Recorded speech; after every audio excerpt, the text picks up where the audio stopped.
حسبي ربي جل الله ما في قلبي غير الله نور محمد صلى الله لا إله إلا الله.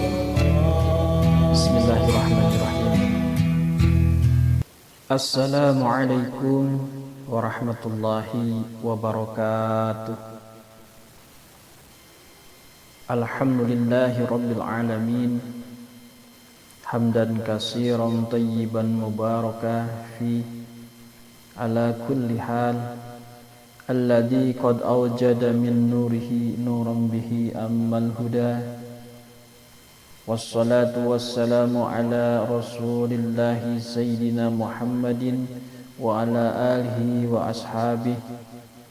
Ashhadu an la ilaha illallah wahdahu la syarika lah wa ashhadu anna sayyidana Muhammadan abduhu wa rasuluhu la nabiyya ba'dah.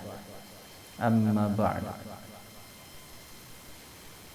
Alhamdulillah, puji dan syukur mari kita panjatkan kehadirat Ilahi Rabbi, yang mana pada kesempatan yang berbahagia ini kita telah banyak diberikan curahan karunia rahmat dari Allah Subhanahu wa taala. Di antaranya adalah nikmat iman, nikmat Islam, nikmat sehat wal afiat, nikmat dihidupkan dan nikmat mengisi kehidupan. Salawat beserta salam mari kita curah limpahkan kepada junjunan alam Habibina wa syafi'ina wa maulana Muhammad wassalim radhiyallahu, tidak lupa kepada seluruh keluarganya, kepada para sahabatnya dan umat-umatnya sampai akhir zaman.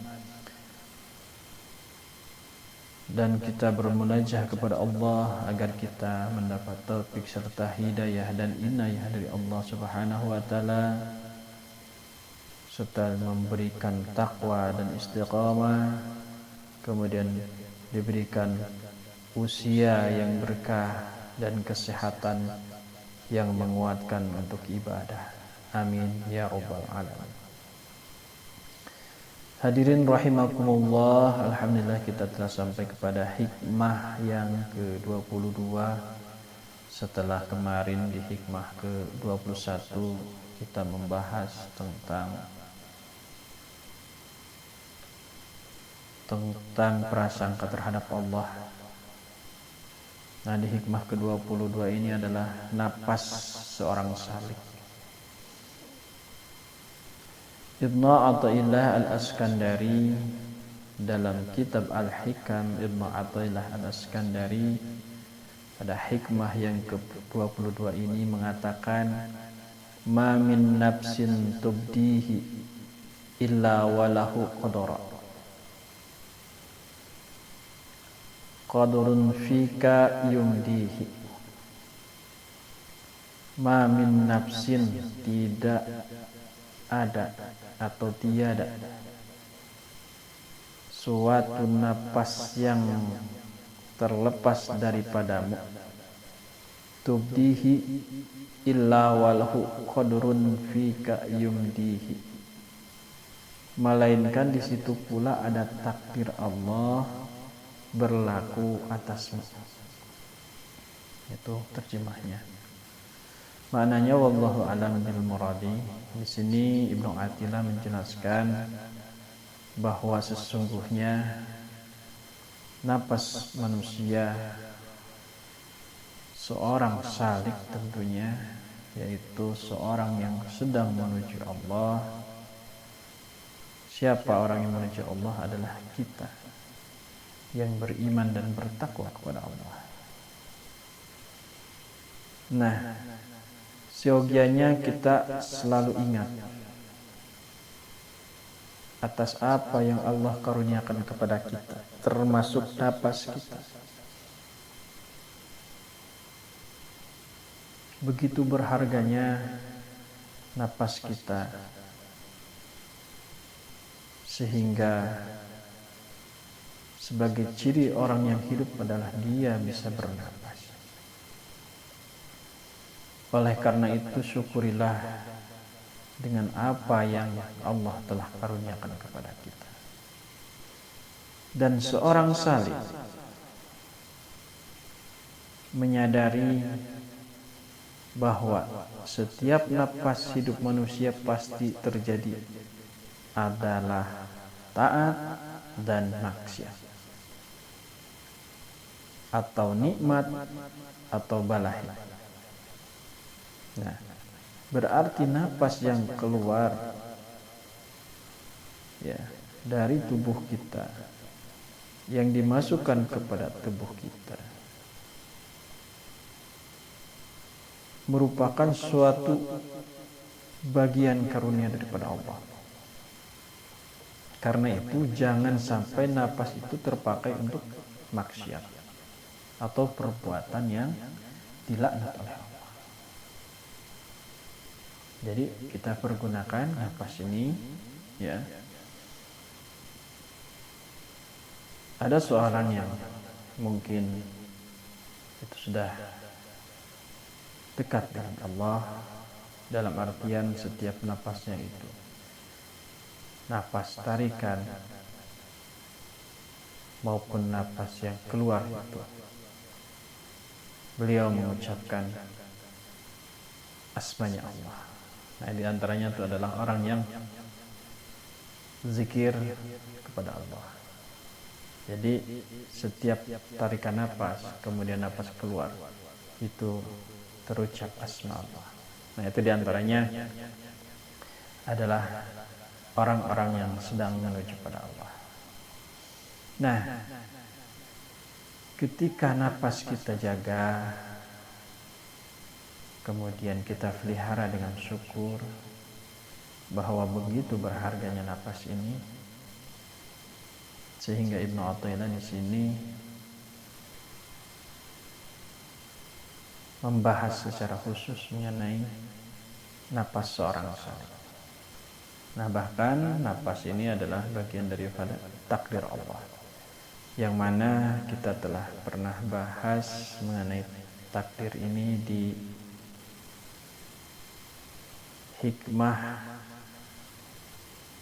yaitu hikmah yang ketiga, sawabiqul himami la tahrikul aswaril aqdar, atau aswarul aqdar. Kekuatan himmah, semangat yang tinggi tidak akan mampu menembus tirai takdir. Jadi hampir sama kalau kemarin bahasan takdir itu berada pada hikmah yang ketiga. Nah, di hikmah ke-22 ini juga kita akan mencoba menjelaskan kembali bahwa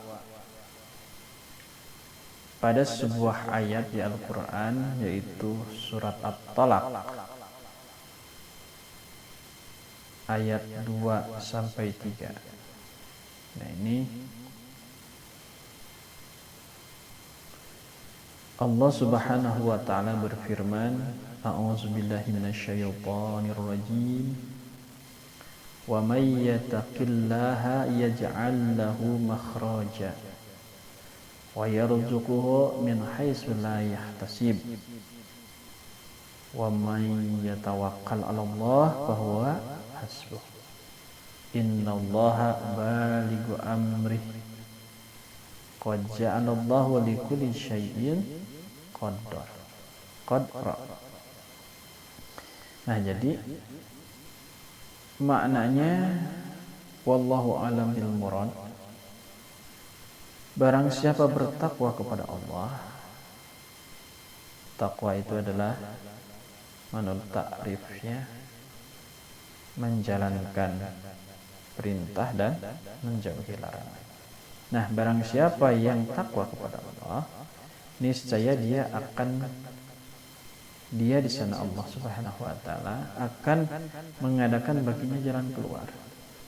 Jadi ketika dia ada masalah, Allah tolong. Ketika dia kesulitan Allah akan bantu dengan kemudahan.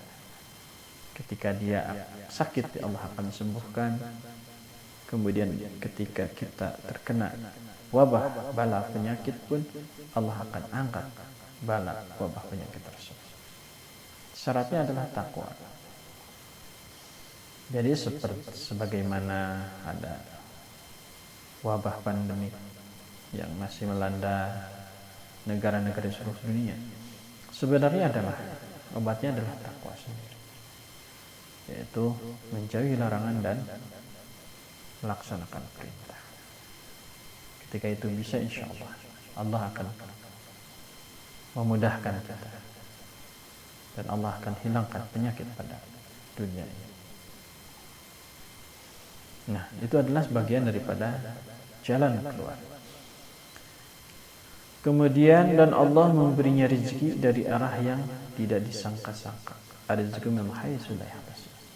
Jadi Allah memberikan rezeki dari arah yang tidak disangka-sangka, yang kita tidak tahu dari mana sumbernya, ya, dari mana arahnya, kemudian dari siapa, dan lain sebagainya. Nah, itu diantaranya adalah rezeki-rezeki bagi orang yang bertakwa. Kemudian, dan barang siapa yang bertawakal, tawakal itu adalah memasrahkan diri kepada Allah, pasrah kepada Allah, niscaya Allah akan mencukupkan keperluannya. Jadi ketika kita butuh sesuatu, perlu sesuatu, maka pasrahkan sama Allah. Insya Allah nanti Allah akan bantu, ya, akan cukupi keperluannya. Kemudian sesungguhnya Allah melaksanakan urusan yang dikehendaki Allah. Sesungguhnya Allah telah mengadakan ketentuan bagi tiap-tiap sesuatu. Nah, likuli syai'in qadara. Nah, ini jadi sesungguhnya Allah telah mengadakan ketentuan bagi setiap sesuatu, ya. Jadi Allah itu telah mentakdirkan segala sesuatu, termasuk nafas kita. Nah, kemudian ini ada sebuah hadis, ya, yang berhubungan dengan takdir ini. Sahabat bertanya, "Ya Rasulullah, ara'aita ruqat tastarfi biha?"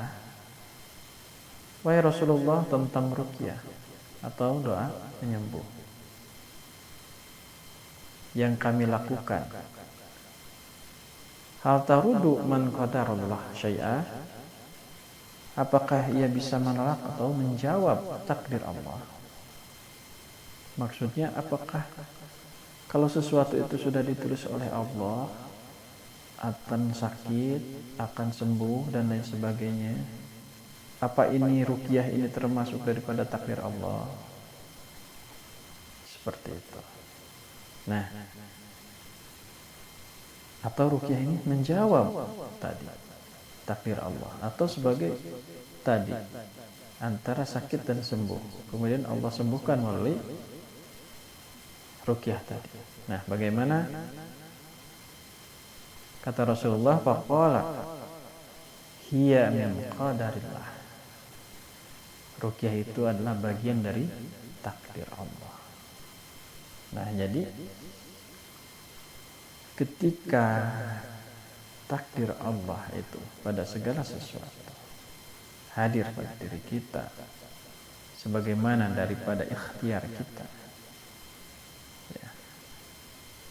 Kemudian seseorang itu sakit misalkan, kemudian dia berobat, ya, diruqyahlah, ya, dengan penyembuhan melalui doa. Kemudian diangkatlah penyakit itu tersebut oleh Allah daripada badannya.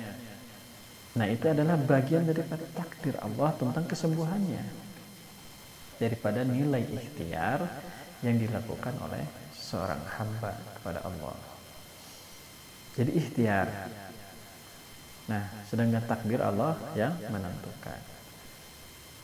Nah, seperti itu jamaah yang dirahmati oleh Allah. Jadi ketika kita sakit, maka berikhtiarlah, ya. Setelah berikhtiar maka bertawakal kepada Allah, ya, seperti itu. Nah, agar apa?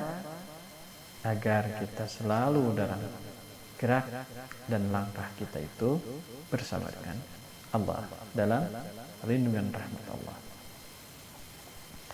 Nah, sebagaimana ayat Al-Quran di surat Ar-Ra'd ayat 11, innallaha la yughayyiru ma biqaumin hatta yughayyiru ma bi anfusihim. Sesungguhnya Allah tidak akan mengubah keadaan suatu kaum sebelum mereka mengubah dengan izin Allah, dengan takdir Allah, keadaan diri mereka sendiri. Jadi bukan merekanya yang merubah takdir, tetap Allah yang merubah takdirnya. Cuman kita berusaha, kalau sakit pergi ke dokter, pergi ke tabib, pergi ke herbalis, pergi kepada orang yang memang tadi ahli, ya, ataupun kita meminta doa seseorang, ya, siapapun itu, ya, nanti sebagai bentuk atau nilai ikhtiar. Nah, nanti Allah yang akan merubah takdirnya dari sakit menjadi sembuh. Innallaha la yughayyiru ma biqaumin hatta yughayyiru ma bi anfusihim. Nah, itu ayat surat Ar-Ra'd ayat 11. Seperti itu. Jadi jangan merasa bahwa ikhtiarnya tadilah yang merubah takdir. Tidak, tetap Allah yang merubah takdir, merubahkan takdir. Ya, sekuatnya kita. Kan di hikmah yang ketiga udah kita jelaskan, ya, secara gamblang mengenai kekuatan hikmah itu, kekuatan himmah, semangat itu tidak dapat menembus tirai takdir. Nah, termasuk bencana, ya, bencana alam. Sekarang kan sudah musim banjir, ya, kemudian gunung meletus, longsor, ya, dan termasuk wabah pandemi corona ini. Nah, itu adalah bagian daripada takdir Allah.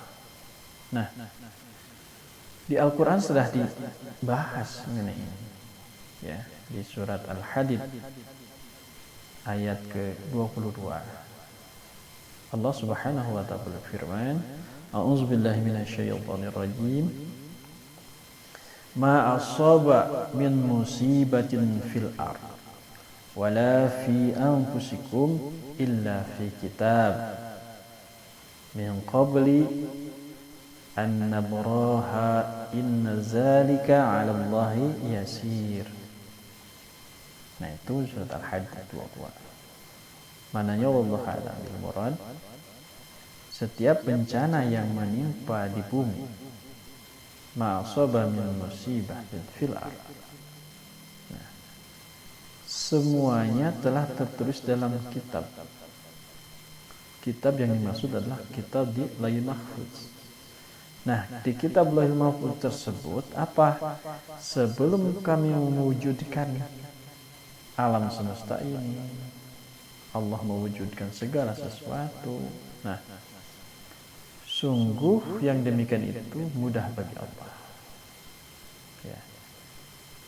Inna zalika ala Allah yasir. Jadi bagi Allah itu mudah. Nah, jadi tadi setiap bencana yang menimpa kita itu sudah dicatat di kitab Lauhul Mahfuz yang disebut dengan takdir tadi. Nah, oleh karena itu bahwa kita bagaimana cara agar kita selalu mendekat sama Allah, agar kita selalu beriman kepada Allah, bertakwa kepada Allah, dan istiqamah dalam beribadah. Nah, itu yang kita harus kejar, harus kita ikhtiar, ya, sebagian daripada tadi di surat Ar-Ra'd tadi, ya, sebagian mana ikhtiar kita agar Allah mengubah kita, ya, karena hanya Allah lah yang bisa mengubah. Adapun dalam sebuah hadis tentang takdir ini, ya, jadi kata Rasulullah SAW, ini hadis riwayat Ibnu Majah dan Tirmizi, mengatakan takdir yang akan menimpa seseorang tidak bisa ditolak. Artinya pasti, ya, pasti. Nah, kecuali dengan doa. Nah, ini. Kemudian umur seorang tidak bertambah kecuali dengan melakukan kebaikan, yang disebut dengan ziyadah fil khair, keberkahan. Umur itu berkah, ya. Berkah itu artinya begini, ya, yang disebut dengan ziyadah fil khair. Ketika kita diberikan rezeki oleh Allah, misalkan ini dicontohkan 1 juta, nah ini antara berkah dan tidak berkah, ya. Misalkan 1 juta, nah uang 1 juta cukup kan untuk beli makan, untuk beli pakaian, ya, yang sederhana gitu kan, sehingga mencukupi bahwa itu untuk atau nilai 1 juta. Nah, bagaimana rezeki yang tidak berkah? Allah berikan rezeki tetap sama 1 juta, tapi tiba-tiba ada yang mencuri. Nah, yang pertama kehilangan. Yang kedua misalkan kena sakit, dipakai untuk berobat. Kemudian yang lainnya adalah rezeki yang tadi itu yang tidak diberkahkan, itu diantaranya adalah tadi tidak mencukupi apa yang menjadi kebutuhannya. Sedangkan tadi yang diberkahi adalah cukup, ya, cukup. Nah, itu yang disebut dengan rezeki yang diberkahi.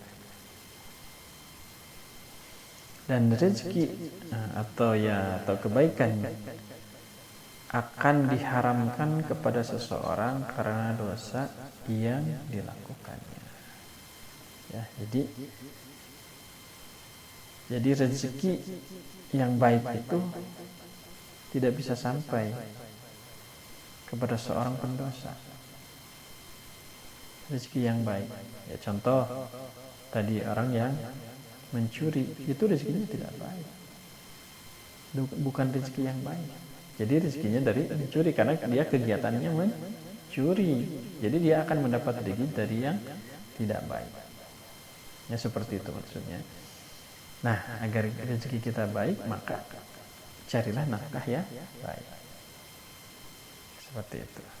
Nah, itu hadis Ibnu Majah dan Tirmizi. Jamaah rahimakumullah, ya. Jadi dalam kembali kepada hikmah yang ke-22, dalam setiap tarikan nafas kita, seyogianya kita sebagai seorang salik, seorang yang menuju Allah, ingin dekat dengan Allah, ingin dicintai oleh Allah, maka kita selalu ingat kepada Allah, bersyukur atas segala nikmatnya, ya, apa yang telah dikaruniakan kepada kita. Nah, itu adalah sebagai tanda daripada atau bahwasannya kita adalah sebagai orang yang beriman dan bertakwa kepada Allah. Sebelum hikmah ke-22 ini diakhiri, baiknya akan saya sampaikan kembali matannya. Ma min nafsin tubdihi illa walahu qadrun fika yumdihi. Tiada sesuatu napas terlepas daripadamu, melainkan di situ pula ada takdir Allah berlaku atasmu. Nah, oleh karena itu maka pergunakanlah napas ini kepada ketaatan, ya, seperti melakukan sholat, melakukan zikir, melakukan baca Quran, melakukan hal-hal yang positif seperti mencari nafkah di jalan Allah, dan banyak hal dari nafas-nafas kita untuk kita syukuri dalam bentuk amal perbuatan. Demikian kiranya yang dapat kami sampaikan.